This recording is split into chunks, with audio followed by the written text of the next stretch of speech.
October 30th, 2018, USP Hazleton, West Virginia. James Whitey Bulger, the most feared Irish mob boss Boston ever produced, is beaten to death in his cell. 16 years earlier, a different kind of execution was already finished in Las Vegas. Quieter, legal, perfect. Two brothers, casino royalty with mob blood in the family tree. They didn't just buy a failing fight promotion. They waited, they regulated, they bled it dry. They used scapegoats. They captured the commission that was supposed to police them. And when the dust settled, they owned combat sports in America and walked away richer, cleaner, and completely untouched by indictment. This is part 3 of the Fertitta story. Guys, before we get into it, disclaimer. While this documentary series goes to great lengths to establish historical context, names, and timelines based on public records and news archives, it is crucial to state clearly no member of the Maceo or Fertitta families has ever been convicted of crimes related to illegal gambling or organized crime affiliation. Any discussion of syndicate ties, operations, or historical allegations is presented strictly as a review of public reporting, historical theories, and for narrative entertainment purposes. And as we know, guys, there's no such thing as the mafia. All right, this is going to be a fun one. I can't wait to get into this. This story is crazy. These guys are terrifying. Like, just so you know, Fertittas, I'm on your side, okay? I'm in awe of you. This is not a negative thing at all. These guys are stone cold psychopaths. Man, this one's fun. Okay.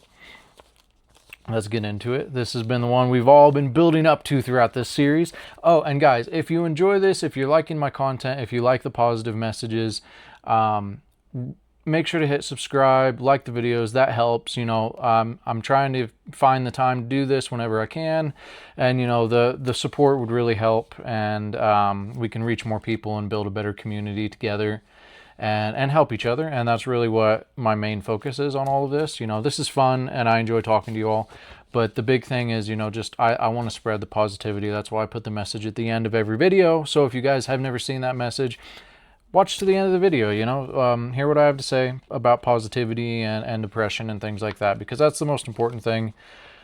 People don't spread enough positivity anymore, and we're all in this together, guys. So yeah, if you like that, if you support the message, if you want to join a community and help me build this community of people just trying to kind of help each other up when they're down and get through this life, then hit subscribe. Talk to me in the comments. I'll talk back. I always do. So yeah, without further ado, let's get into this. To understand how Frank Fertitta III and Lorenzo Fertitta perfected the art of operating from the shadows, you start with the one moment the curtain actually slipped. Their father, Frank Jr., had been named in the 1970s Las Vegas skim operations that fed the Kansas City mob. FBI wiretaps from the Carl Thomas crew put him in the conversation. He was never charged, but the stain never fully washed off. When station casinos applied for Missouri riverboat licenses in the early 1990s, regulators forced those licenses into the son's name, Frank III, precisely because of their father's history. Distance was already company policy. So you guys know, if you've been watching this series, that's kind of the playbook that they've been using. They stay in the shadows, they distance themselves. They've tried very hard to distance themselves from all the mob ties and affiliations. And this was just another instance of that. This is one of the big reasons that Frank handed over the company, or Frank Jr. handed over the company to his sons in 1993. Because he had those connections coming up through Vegas. If you watch part 2, then you know all about that. And he had the FBI probe and all that going on, so it was much cleaner for him to just pass everything off to his sons. So they hire St. Louis attorney Michael Lazaroff of the Thompson Coburn law firm. Between 1994 and 1996, station pays Lazaroff roughly $500,000 in bonuses.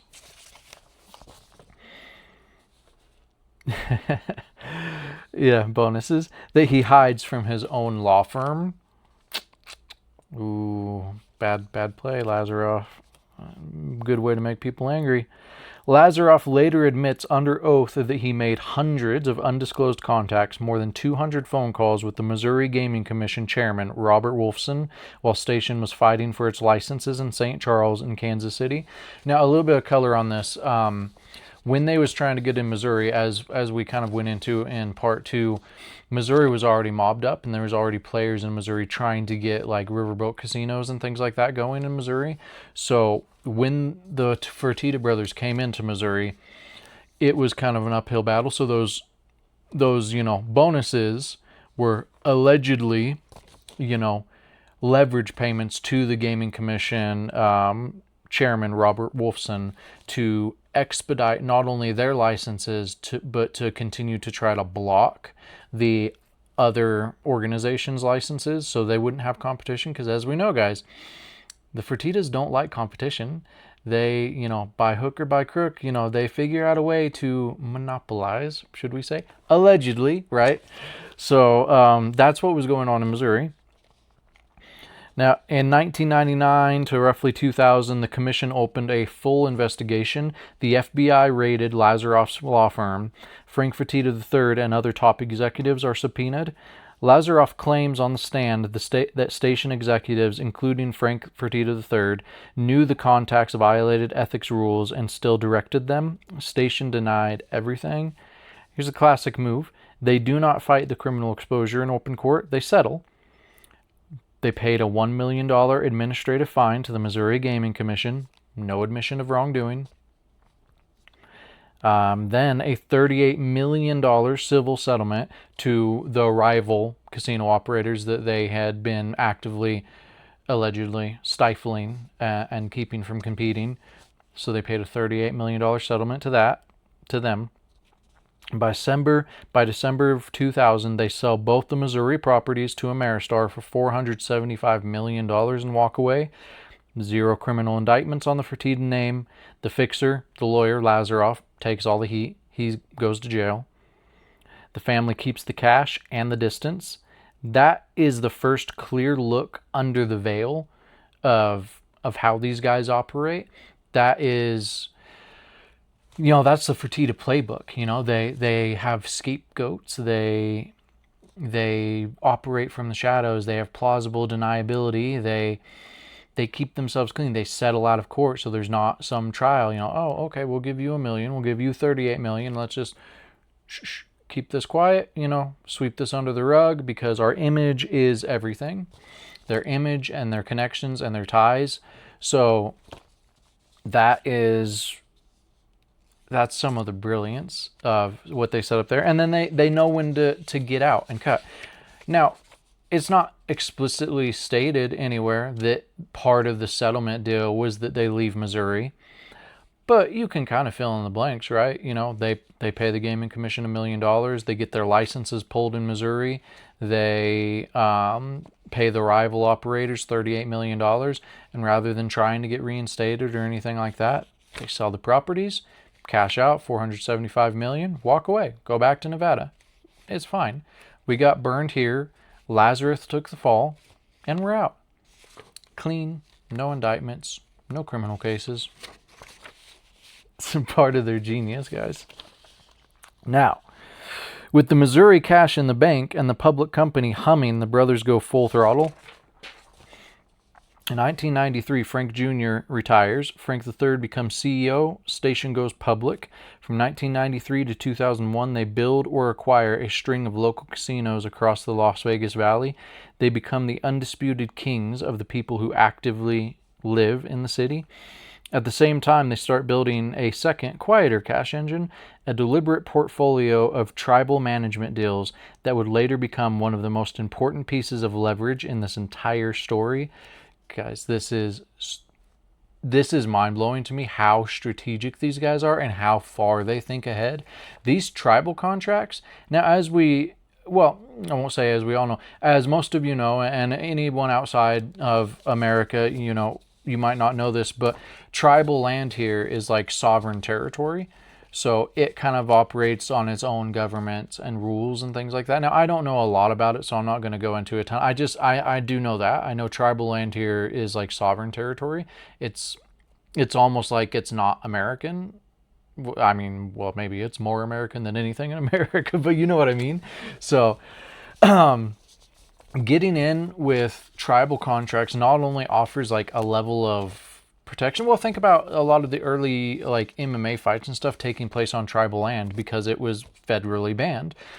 Federally being banned doesn't mean anything when you're on tribal land. Tribal land is its own government, so if they will let you have it, you can have it, even though it's, you know, in the confines of America. It's its own separate thing, right? So these tribal contracts, not only does that add a layer of untouchability, these contracts may have been negotiated like by station, but they're contracts with the Fertitta brothers. So yeah, I'm not going to spoil it. I'm going to get into it. You'll see how this ties back in later. This is fascinating. This is such a brilliant play to protect themselves and basically have a hostage in later negotiations. So let's talk about these tribal contracts. The California deals start early, years before the bankruptcy, because they filed bankruptcy in 2009, you know, guys, the '08 crash. But that was, in my opinion and theory, intentional. And we'll get into that.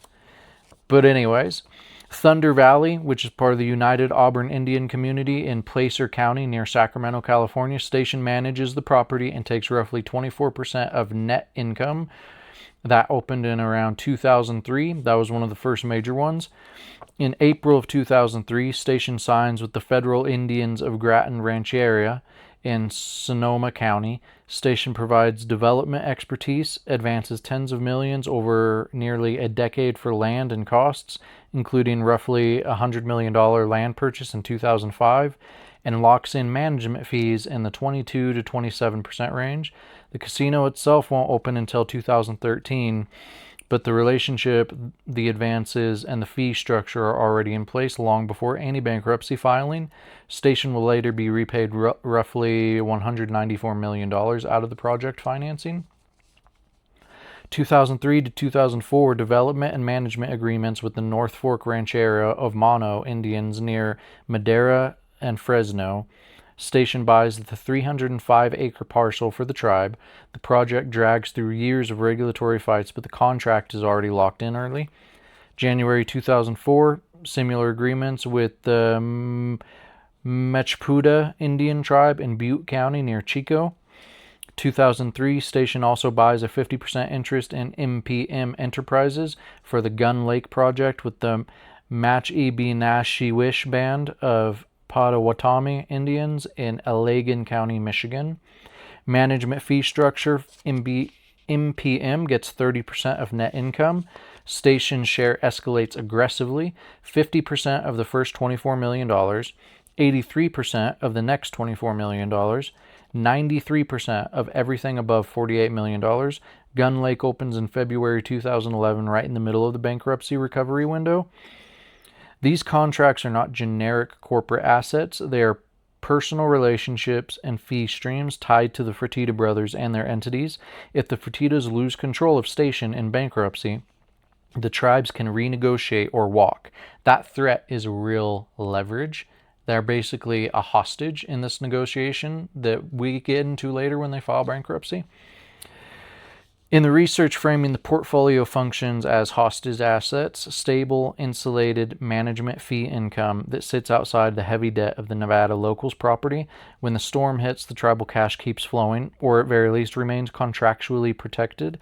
And more importantly, the threat that those contracts could disappear if the Fertittas are removed becomes a powerful bargaining chip against the banks and lenders, keeps the brothers in control, or risk the tribes reopening every deal. Now, the origin story that ties the whole machine together.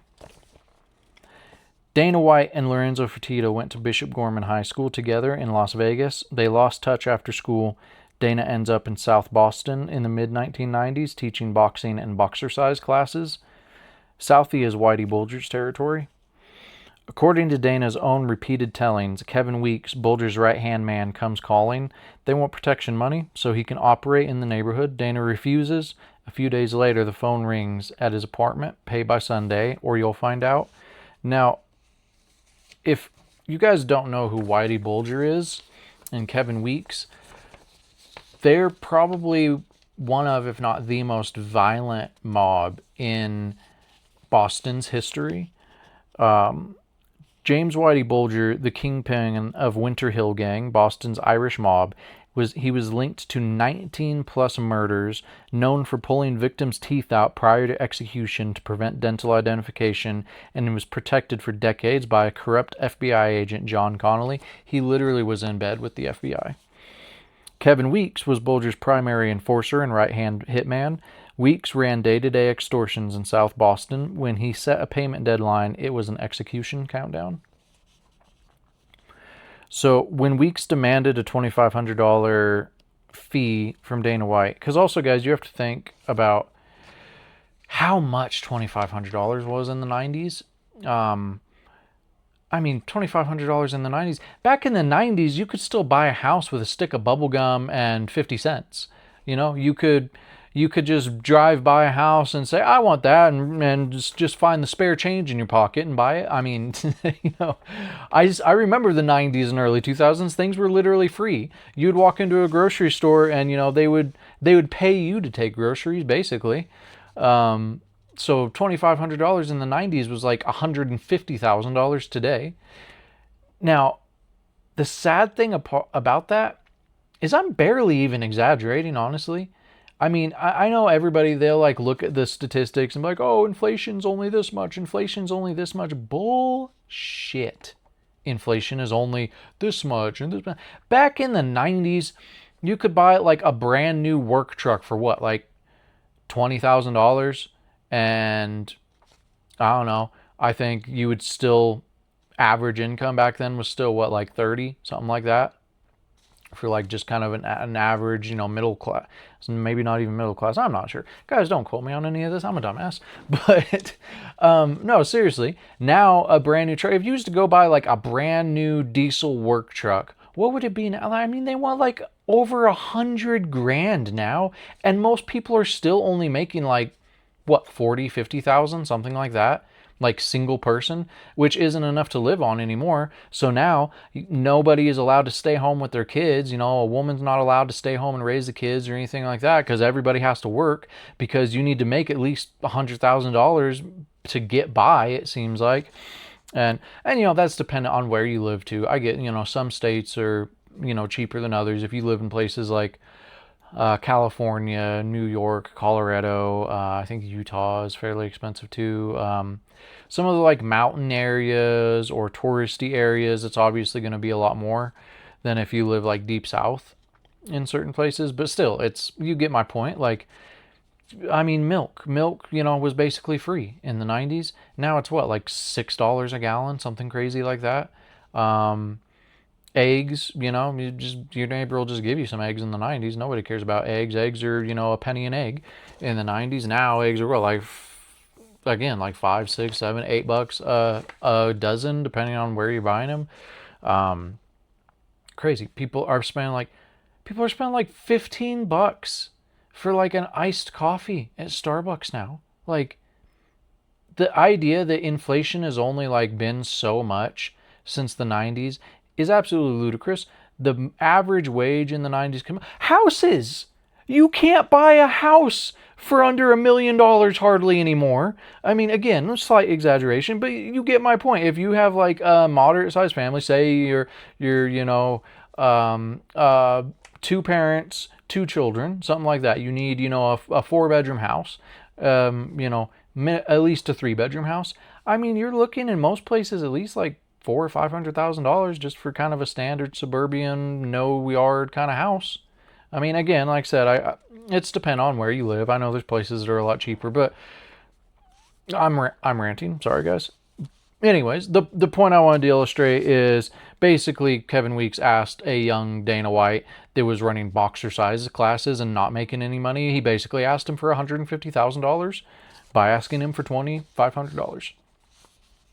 And as we've, you know, illustrated, these aren't the kind of people you mess with. They had FBI, they used their FBI connections to shut down every other mob in Boston. They were basically the big dogs, the only players, because everyone else, they got shut down. The reason Whitey was killed in prison is because he was a snitch. He was a rat. He was killed by members of the Genovese crime family, I believe, because he was literally like using his FBI connections to snitch on other families and stuff to have a control of Boston. Even his own guy, Kevin Weeks, wound up snitching on him and leading the police to a bunch of the bodies buried in basements, thrown in South Boston Harbor, things like that. Giving them all this information about the corrupt FBI agents, all that, because that's how they operated. But I mean, these weren't people you messed with, because at the time they had all these connections and they were absolutely untouchable. Now, that all started to come like crumbling down right after Dana left, because it was, yeah, Dana fled right as the federal government was closing in on the mob. Bulger was tipped off by the FBI in December 1994 and went on the run as a top 10 FBI fugitive. The gang collapsed under RICO indictments. Hunting a guy in Nevada was not existent on their priority list, so that's why they didn't like follow Dana. And also, I mean, this was extortion. Like, I know I've heard some people ask, why didn't the mob, if they were so scary and dangerous, why didn't they chase Dana to Nevada if that really happened? Because, guys, it was an extortion racket. I mean, they didn't really care about it. It's not like Dana done anything to them. Dana was just a guy in the neighborhood making money, and they wanted their cut. So obviously, if a person doesn't pay, their MO wasn't to beat them. Their MO was to kill them. So that sent a message to everyone else that, like, this isn't going to just be a beating, you pay us or you die. But also leaving is an indicator too. Because they'll be like, hey, you pay us and you either die or you have to go restart your life somewhere completely different. So it didn't really matter to them to chase him. Now, what I do find interesting, and this could be a big fat nothing, but Dana goes back to Vegas, reconnects with his buddies, the Fertittas, who notoriously are allegedly mobbed up in their own right, and as we know, like to make very powerful friends, very powerful allies. They like to have lots of political friends, people in power. And then suddenly the people that was harassing their buddy Dana, now all of a sudden the FBI finds their rats and does a bigger investigation and takes down Whitey Bulger. Could just be coincidence. It might have nothing to do with the Fertitta's influence or power, Maybe they got revenge for their buddy. Maybe it's just coincidence. I just thought it was interesting. Anyway, moving on. So yeah, after that call, they gave him no. So Dana tried to ignore it. So when Kevin Weeks showed up and he told Dana about the money, $2,500, Dana tried to ignore it for a couple weeks, but then Kevin Weeks called and said, you have until 1 p.m. That is when Dana hangs up. He calls Delta and buys a one-way ticket to Las Vegas that night. He leaves everything: furniture, pots, pans, the clothes in his closet, the future he thought he had in Boston. He lands back in Vegas and reconnects with Lorenzo.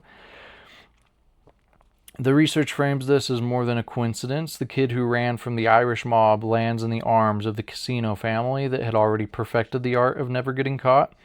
Together, they spot the dying UFC. January 2001, the Fertittas buy the entire promotion for $2 million through Zuffa.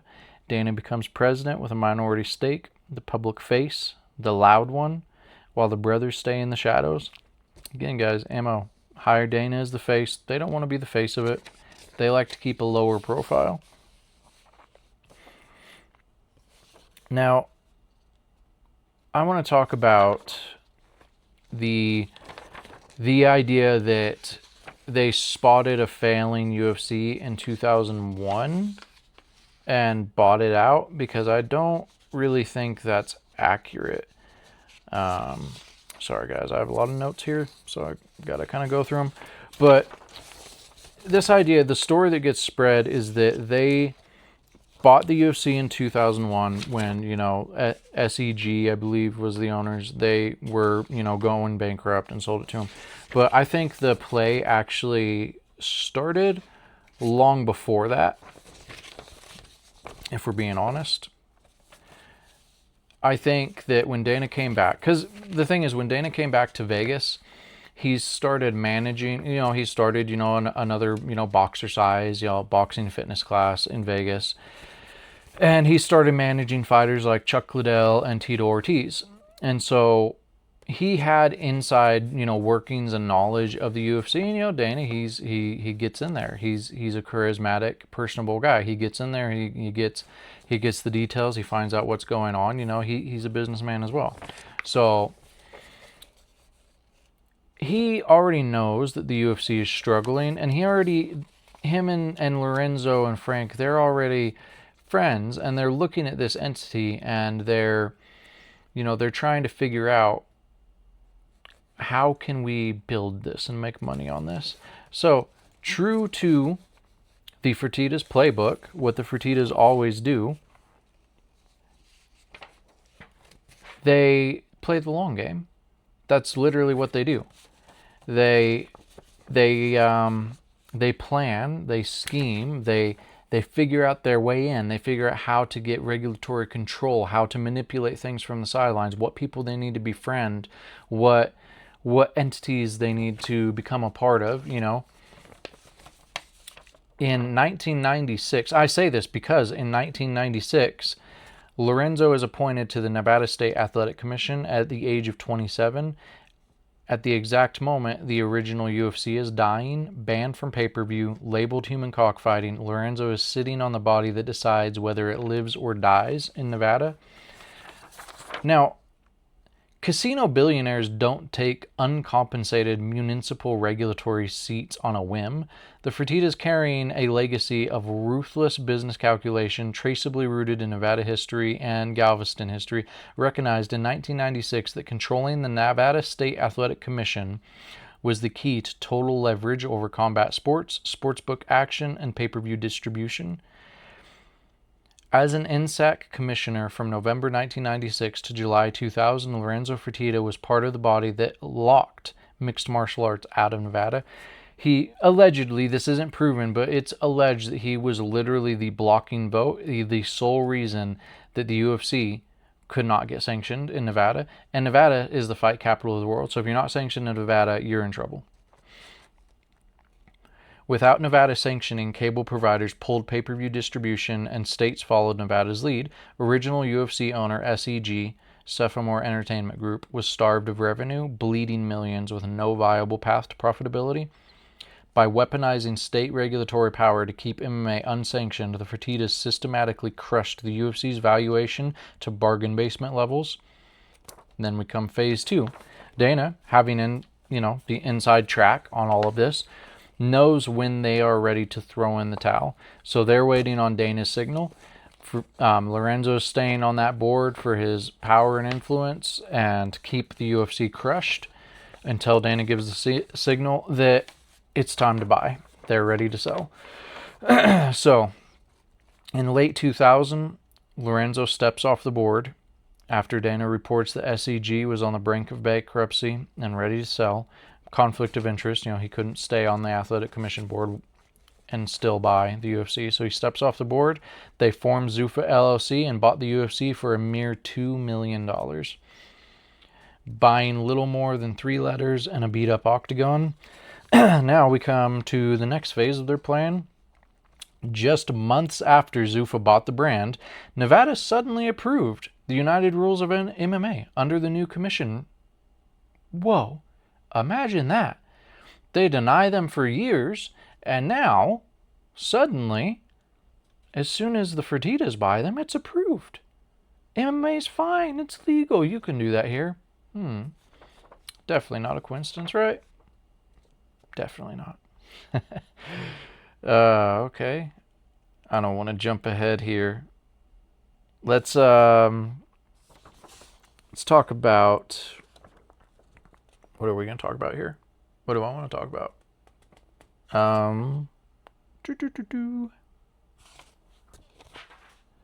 I think we're done with that page. Hopefully we are, because I already threw it. Oh, okay. Yeah. Here's something I wanted to get to. And sorry, guys. I'm going to take a drink because I'm a professional. Slurps and all. Hey, quick note, guys. Tell me in the comments.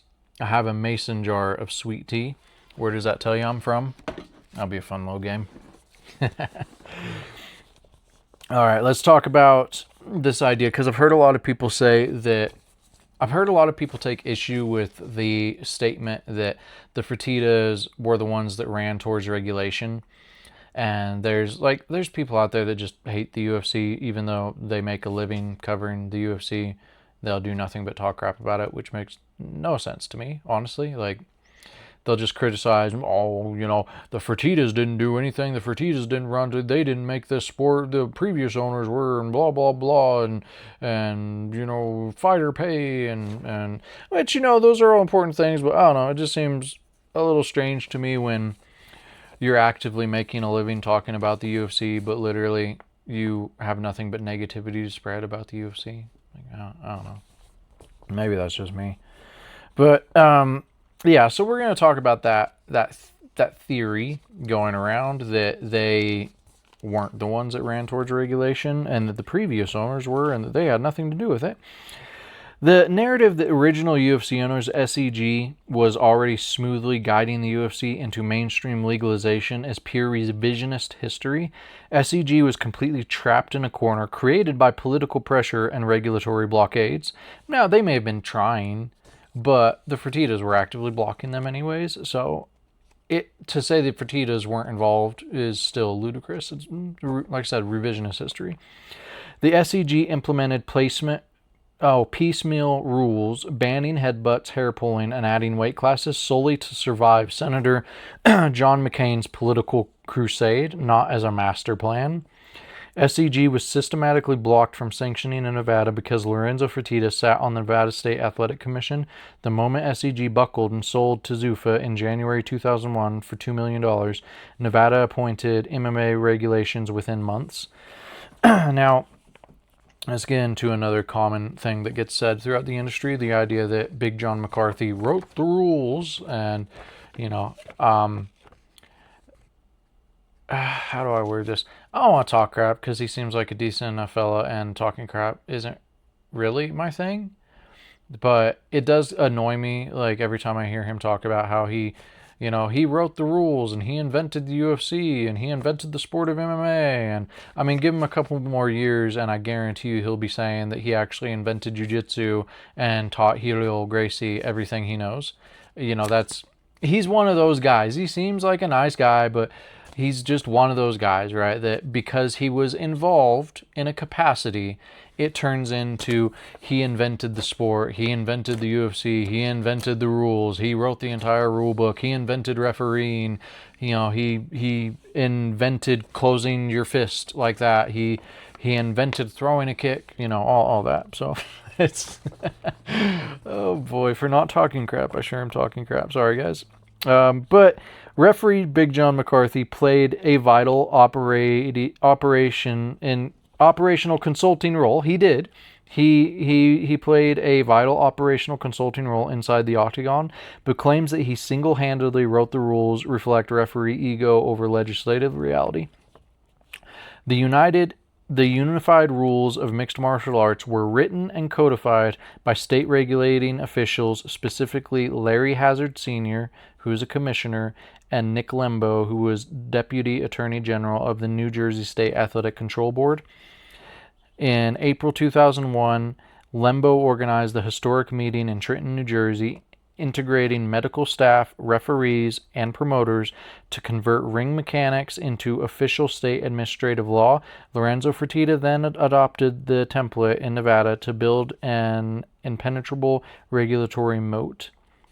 So Big John was in those meetings, and he did, offer, his opinions and advice and his thoughts on, what moves were or were not dangerous and what they meant. And, so I don't want to take away, like, his involvement. He was definitely involved, and he definitely played a vital role, but he didn't write the rule book. I mean, he didn't write anything. These guys that actually know the legal framework and everything wrote the rule book. He offered some insight. So I just wanted to clear that up. So with all the wind at their back, you might be wondering,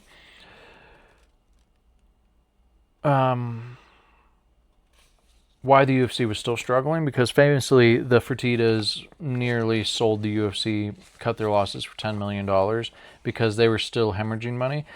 Now, guys, just because you have brilliantly orchestrated a cheap buyout and have been successful in getting some regulations, in your favor and the sport legalized, that still doesn't mean that everybody's going to watch, right? Not everybody's going to buy the pay-per-view. This was still a new sport.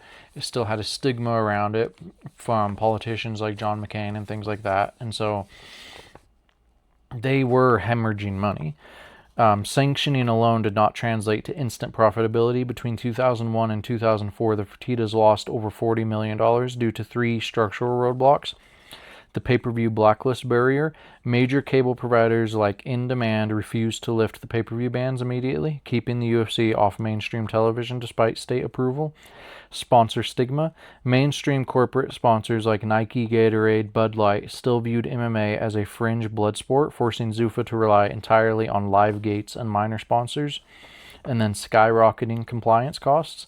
Transitioning from underground shows to regulated sports meant massive overhead, mandatory medical testing, state sanctioning fees, drug screening, and insurance policies. By late 2004, they were so deep in the hole that Lorenzo Fertitta instructed Dana White to shop the UFC for $10 million just to cut losses. Finding no buyers, they funded $10 million out of their own pocket to buy time on Spike TV for Season 1 of The Ultimate Fighter. The Griffin vs. Bonner finale finally saved the company, transforming a $40 million money pit into a $4 billion acquisition target.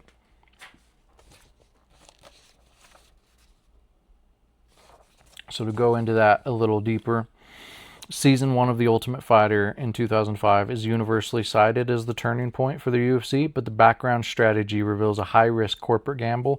Facing a $40 million loss and an inability to sell the company for even $10 million, the Fertittas chose to fund the product out of their own pockets, paying roughly $10 million to buy airtime on Spike TV.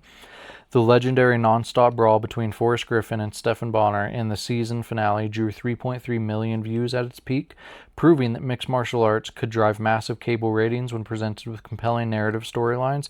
However, converting high television ratings into long-term enterprise value required solving a fundamental structural issue: geographical reach and athletic commission approval across North America, because at this time they're still only approved in like roughly 20 states and still outlawed in all the others. So now we get into the kind of the long game, how they built this. Now they've got traction now, right? They've got The Ultimate Fighter made people care, and they have traction. Now they have to pursue getting legalized in all the other states, and cleaning up the image of the sport, getting big time sponsors, things like that. So how they did this is kind of brilliant. Lorenzo had already been positioned for years, in this world by, being on the athletic commission and all that. What am I doing? Get out of here. So it was in May of 2006 that Zuffa executed what stands as one of the most effective moves of regulatory capture in modern sports history by hiring Mark Ratner as Senior Vice President of Government and Regulatory Affairs. Now, that gave them an insider advantage because Ratner wasn't just a veteran administrator. He was the longtime executive director of the Nevada State Athletic Commission and a universally respected figure across combat sports regulation. His appointment instantly gave Zuffa unmatched credibility with state government officials. When Ratner was brought on board, only 22 U.S. states officially sanctioned mixed martial arts. Ratner leveraged his personal relationships with state athletic commissions to draft legislation, institute safety standards, and systematically eliminate state bans. The final and most contentious battleground was New York. For nearly a decade, the Culinary Workers Union, Local 226, and Las Vegas blocked MMA legislation in New York through political lobbying Aiming to pressure the Fertittas into unionizing station casinos, Ratner worked around the union's political bloc until New York officially legalized professional MMA in April 2016, clearing the way for UFC 205 at Madison Square Garden and completing a total 50-state sweep. Now, let's talk about that New York thing a little bit, because there's a little bit more detail into that. So we're jumping ahead a little bit, but it's okay. Just follow me on this, guys, because it's worth mentioning how that New York thing came together. So the resolution of the New York situation stands as one of the cleanest political playbooks in modern sports history. New York banned professional MMA in 1997, leaving it as the 50th and final U.S. state, holding out against regulation. 2000 to 2014, the Culinary Union and Assembly Speaker Sheldon Silver block legislation. January 2015, Speaker Silver indicted on corruption charges and resigns. So, for nearly a decade, the legislative bills routinely cleared the New York Senate with bipartisan support, only to die before reaching the Assembly floor. The roadblock was Assembly Speaker Sheldon Silver. Silver, a key political ally of the Las Vegas Culinary Workers Union Local 226, who blocked votes to pressure the Fertittas over station casinos. Because if you guys watch part number 2, you seen how this war started with Frank Fertitta Jr., Lorenzo, and Frank III's father, when he refused to take union money or be involved in any of the Teamsters unions or anything like that. He kept completely out of union territory, and they always hated him for that. So, but in January 2015, Silver was arrested and indicted on federal corruption charges, forcing his resignation. He was succeeded by Carl Heastie, who allowed the bill to move through committee on its merits. Now, with the political roadblock removed, Lorenzo Fertitta and VP of Regulatory Affairs Mark Ratner executed an aggressive statewide campaign. They partnered with venues statewide, including Madison Square Garden, Barclays Center, and arenas in Buffalo, Syracuse, and Rochester, to demonstrate millions in projected tourism and tax revenues. They sent high-profile New York fighters like Chris Weidman, Al Iaquinta, Matt Serra, and John Jones to Albany to meet directly with legislators and demystify the sport. They highlighted that banning professional MMA did not stop combat sports, but instead left unsanctioned amateur events operating without mandatory medical testing or safety protocols. On March 22, 2016, the New York State Assembly passed a bill A.2604-C by a decisive 113 to 25 vote. Governor Andrew Cuomo signed it into law shortly after. Unlocking New York was the final piece of the puzzle for Zuffa. It guaranteed access to the premier media market in North America and unlocked iconic revenues like Madison Square Garden. Setting up UFC 205 just 4 months later, in July 2016, the Fertittas finalized the $4 billion sale to WME-IMG at peak valuation. All right, so guys, go back to, the sponsorship play. after they cleared the New York hurdle. Sorry, guys. It's either I drink on camera or I cough into the microphone constantly. Pick your poison. So, to prepare Zuffa for institutional investors and multi-billion-dollar valuation, the Fertittas had to scrub the promotion of its underground counterculture image. Guys, the Just Bleed era, and all that. Who was it? The dumbass who was like made the comment something along the lines of the fight will go to the death or something like that. They had to scrub all these dumbass images, everybody walking around with affliction gear and shit. So they had to clean up the sport, essentially. And they knew this because they were masters in this. They had cleaned up their casino image. They'd got rid of the mob tie image. They went public. They knew how to do all these things. So during the early Zuffa era, fighters entered the cage adorned in logos for niche fightwear labels like Tap Out, Bad Boy, Silver Star, or controversial brands like Condom Depot and Dude Wipes. Zuffa systematically altered sponsor guidelines, instituting sponsorship fees for outside brands before ultimately implementing uniform apparel deals like Reebok. As state sanctioning spread and ratings stabilized on broadcast television, blue chip global sponsors moved in. Multi-million-dollar exclusive partnerships were struck with Bud Light, Harley Davidson, Muscle Farm, Metro PCS, and eventually a landmark 6-year uniform deal with Reebok in 2014 that cemented a corporate standardized look. To eliminate market threats, control fighter pay leverage, and guarantee that no rival promotion could secure a competing broadcast deal, Zuffa pursued an aggressive strategy of corporate acquisition and consolidation. The WEC, World Extreme Cage Fighting, in 2006, Zuffa acquired the California-based promotion to secure control over the fighter weight classes featherweight, bantamweight, and flyweight.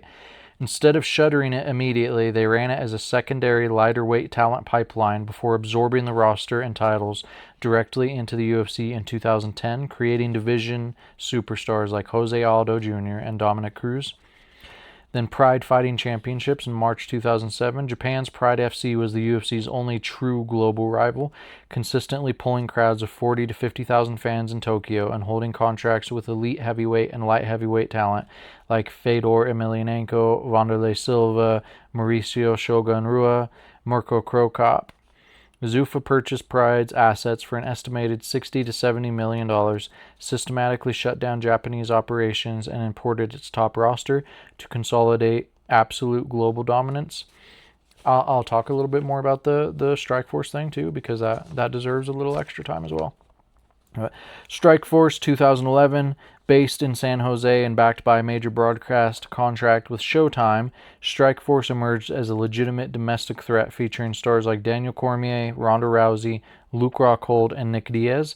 Zuffa purchased Strikeforce, ran out its existing Showtime contract, and absorbed its top fighters in 2013, effectively ending any viable domestic competition in North America. Now, we get into, before we get into,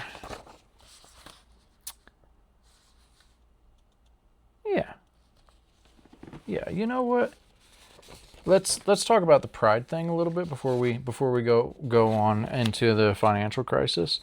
Since we just touched on that, I want to just quickly talk about the Pride acquisition, because it also shows kind of their strategy and how they still protected the casino empire, even regarding Pride. Because we've all heard the stories that the Pride, like Yakuza and blah blah blah, but it actually directly ties in to their gaming licenses in their casino empire and why they couldn't take a risk with any sort of like Yakuza affiliation or anything with Pride.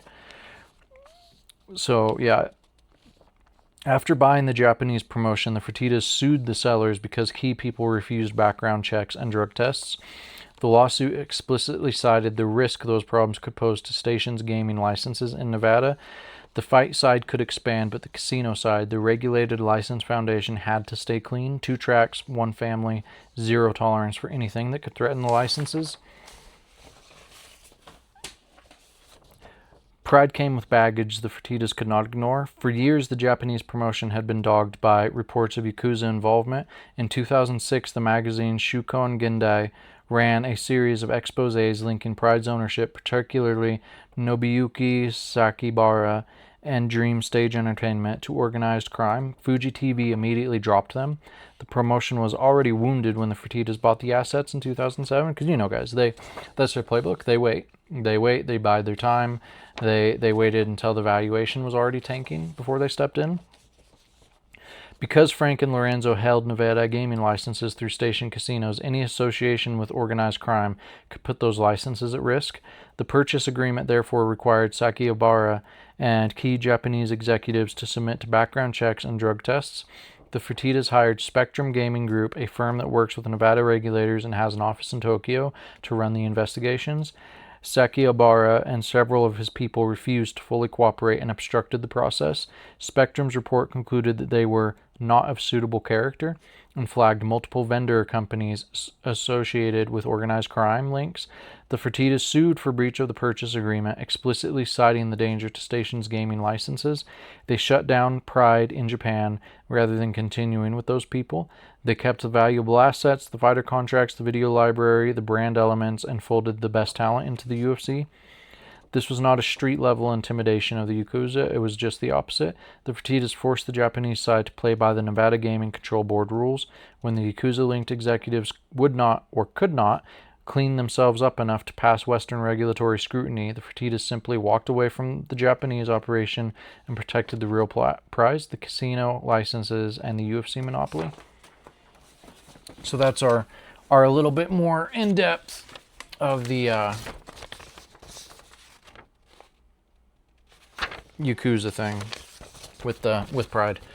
Sorry guys, I'm getting just more disorganized by the minute, right? We need to wrap this up. This has already been going way longer than I thought. Let's see where we're at here. Yeah, so effectively, to recap, they cleaned up the image of the sport. They eliminated the competition by buying it or, running it out, making regulatory hurdles harder for them. And they ran towards regulation, and they got things regulated in all 50 states. And that made, they had huge blue chip sponsor deals. They built this thing into what they later sold for $4 billion. Now, quickly, let's get into the financial crisis, because this is where their real genius really, this is corporate cutthroat brutality at its finest. These guys are ruthless.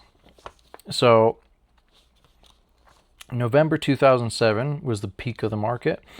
Frank III and Lorenzo, together with Tom Barrick's Colony Capital, take station private in an $8.8 to $9 billion leveraged buyout. Shareholders get $90 a share, roughly $4.2 billion in cash paid out. The company is loaded with more than $5 billion in new and assumed debt. The research frames what happened next as pure calculation. They allegedly saw the storm coming. They took the company private at the top, piled on leverage, then let the 2008 crash do the heavy lifting. So to explain that a little bit, what like a leveraged buyout and all that stuff, let's talk about why they went public in 1993. Going public allowed them to issue millions of shares to retail investors and pension funds, raising hundreds of millions of dollars in cheap public capital. They used that for their expansion. They used Wall Street cash to buy up major Las Vegas highway land blocks, build Red Rocks Resort, Boulder Station, Sunset Station, and finance early tribal gaming management deals. Public reporting 10-Ks, 10-Qs require opening the books every 90 days. So when you're public, you have to answer to the SEC. You have to open the books every 90 days, exposing bonuses, insider deals, and side ventures to regulatory and shareholder lawsuits. So it adds a whole nother level of oversight, but it was a good way to get capital to expand early. So that would kind of explain why go private again, right? So going private provides them, again, with complete autonomy. It eliminates activist hedge funds and boards interfering with how they deploy casino cash flows, such as funding high-risk private plays like the UFC. Now, at the peak in 2007, the real estate peak, they engineered an $8.8 billion leveraged buyout using Colony Capital and Wall Street banks like Deutsche Bank and JP Morgan to foot the bill. They extracted roughly $300 million directly into their own pockets by cashing out stock options and managing fees during the deal.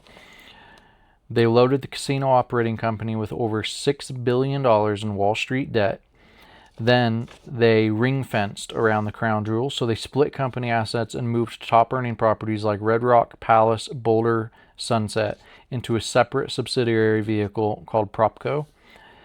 They defaulted on the $2.3 billion owed to unsecured bondholders, pension funds, and regular investors intentionally crushing the debt-laden entity.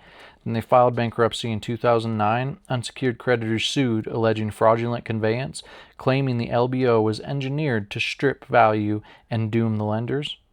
It probably was, but couldn't prove it. Using cash reserves from their private UFC empire, they cut out unsecured creditors, offered Deutsche Bank and JP Morgan a deal, and invoked the new value exemption. Yeah.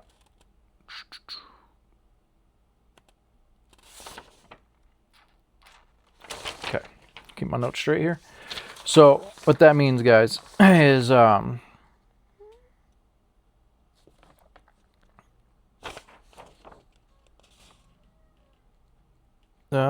sorry, bear with me. Yes. So they do the leverage buyout, and yeah, okay. So, like I said, I think they've seen the storm coming. I think that they had insider knowledge of what was going to happen in 2008. I think they knew a crash was coming. And again, this is my speculation, right, guys? This is this has not been proven. You know, some of the debtors accused them of this, but there's no proof of this. This is just my opinion.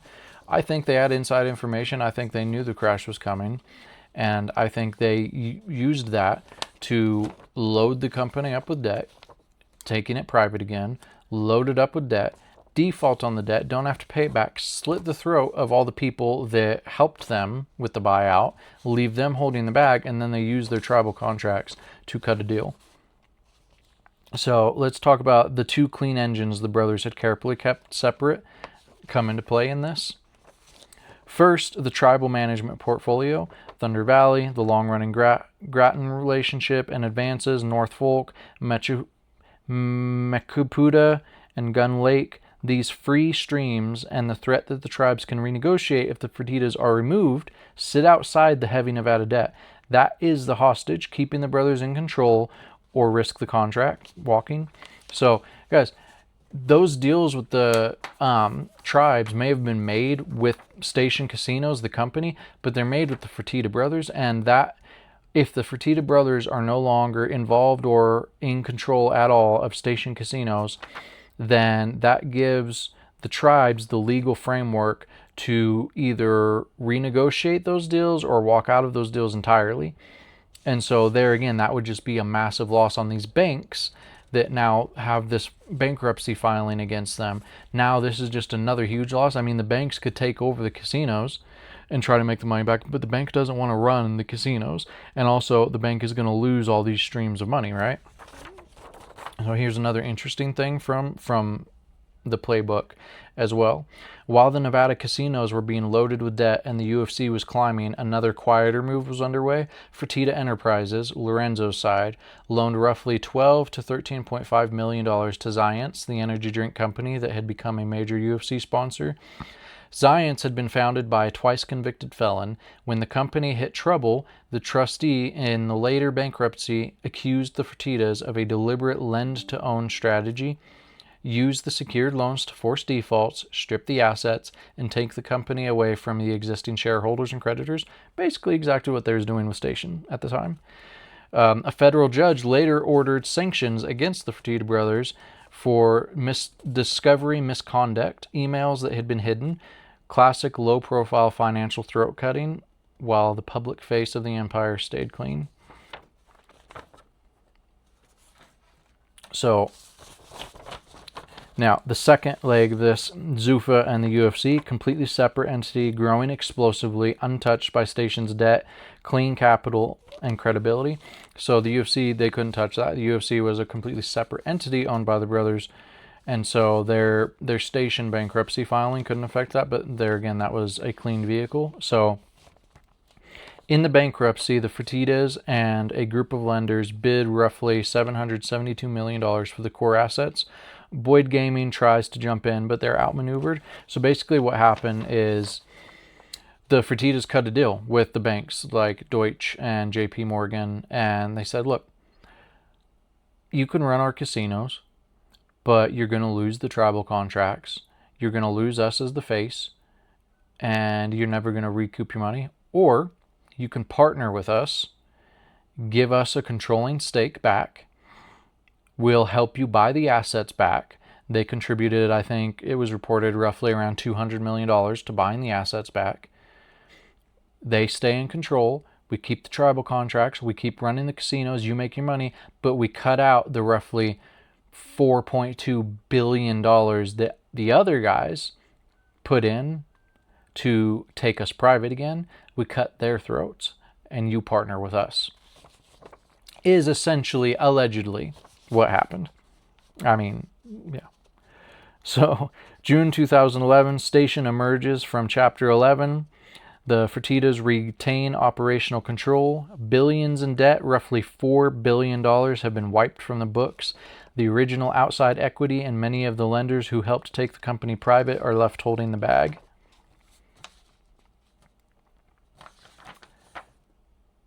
The mindset is right there in the internal traffic. In later antitrust litigation and a text from Lorenzo to Dana White surfaces, the essence of it is keep taking these fuckers oxygen until they tap out. We have sacrificed too much to let anybody get traction now. This is not the language of a passive investor. This is the language of operators who decided early that no one else would be allowed to breathe. They took it private at the top, loaded it with debt, used the cash, used the tribal contracts as leverage and a ballast, used the UFC war chest as clean capital and reputation, bought their own company back for pennies on the dollar, kept the keys, eliminated the debt. This is not restructuring. This is a controlled demolition followed by a hostile repossession executed entirely inside the legal system. Guys, these guys are brilliant. I mean, what else can you say? They play the long game. They wait. They integrate. They get in. They make the right connections. They make the right moves. They play the right plays. They bide their time when they need to, and they stay so clean. They can't get touched. It is baffling to me. It is baffling to me how good this family is at this. And I mean, in this series, we've traced this family clear back to 1903, and they all are like this. They all do this. This has been passed down and passed down and passed down. This playbook, and they are so fucking good at it. It's mind-blowing. And then the fact that almost nobody knows about this. Almost nobody knows that these multi-billion-dollar Fertitta family has these mob roots and built this from the ground up from basically the mob. And and it's not just Frank and Lorenzo. In the last one we talked a little bit about Tillman Fertitta and his multi-billion-dollar empire. I mean, he owns the Houston Rockets. I mean, so it's a playbook that all of them have been able to use. It is a skill set and a system that all of these Fertittas have been able to use. Personally, I'm kind of excited to see the next generation of Fertittas. Does the next generation carry it on? So let's talk a little bit, real quick, about the post UFC, because they sold it to WME, IMG, Endeavor in 2016 for $4 billion and walked away. When you walk away with billions in cash after pulling off the greatest flip in sports history, you don't just sit on a beach. You buy the beach, park a mega yacht off the coast, double down on your core empire, and launch a massive private investment firm. Instead of letting billions sit in high-yield savings, they launched Fertitta Capital and family office affiliates like Fiume Capital to deploy massive venture capital and private equity across several sectors. They started throwing capital into media, technology, entertainment, and sports-adjacent tech. They've backed high-profile deals alongside powerhouses like the Rain Group, including early growth stage investments in media empires like Moonbug Entertainment, the mega media company behind CoComelon. While the UFC was their flashy side hustle, the family's bread and butter has always been Las Vegas casino gaming. Shortly before selling Zuffa in 2016, they took their casino parent company, Red Rocks Resort Inc., RRR, public again. They used their massive war chest to dominate the Las Vegas locals market. They offloaded the Palms Casino Resort for $650 million and poured capital into ground-up developments, opening the $780 million Durango Casino and Resort in southwest Las Vegas. Through their dual-class stock structure, Frank as chairman/CEO and Lorenzo as vice chairman still maintain effective veto power and absolute operational control over 17 casino properties across southern Nevada. When you have fuck you money, the toys get absurd. Both brothers commissioned custom ultra-luxury mega yachts built by top-tier Dutch shipbuilders, feeder ship. Frank picked up Viva, a 308-foot, 175 million plus monster, while Lorenzo launched Lonian, a 285-foot, 125 million plus luxury vessel, complete with its own submarine bay and helipad. Oh. The Frank and Lorenzo became two of the most aggressive fine art buyers in the world, amassing an elite private collection featuring original works by Andy Warhol, Jean-Michel Basquiat, William de Kooning, and Mark Rothko. With a combined net worth well past $3 billion each, their influence in politics and higher education went into overdrive. The Fertittas became major political power players, dumping millions of dollars into high-level political campaigns, inauguration funds, and political action committees, including over $5 million to the Trump campaign, entities, and conservative super PACs. They pledged $7.5 million to NYU's STEM School of Business to create military veteran scholarship funds, alongside massive multi-million-dollar donations to veteran funds like the Lone Survivor Foundation and Intrepid Fallen Heroes Fund. Oh, man. It's wild. It's a wild story. I think we should wrap up. We've been going a long time.